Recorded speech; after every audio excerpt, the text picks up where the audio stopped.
Рәми Гарипов яҡты һәм шул уҡ ваҡытта фажиғәле яҙмышлы күренекле шағир, тәржемәсе һәм публицист. Ул 1932 йылда Башҡорт АССР-ның Арҡауыл ауылында донъяға килә.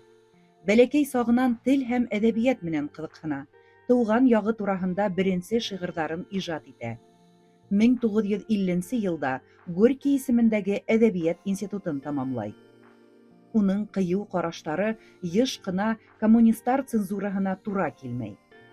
Мәҫәлән, ҡанлы репрессия йылдары һәм Сталиндың шәхес культы тураһындағы «Табыныу» 1937 поэмаһы тик уның вафатынан һуң ғына донъя күрҙе.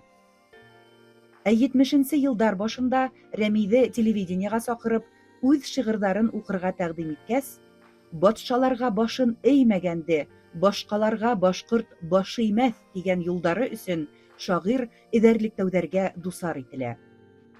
Рәми Пушкин, Шекспир, Байрон шиғырҙарын башҡортсаға тәржемә итеп, үҙ ижадының ҡиммәтен арттыра.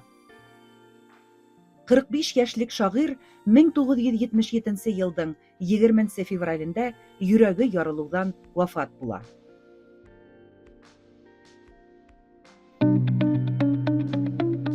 Ирекле Башҡортостанға ҡушыл.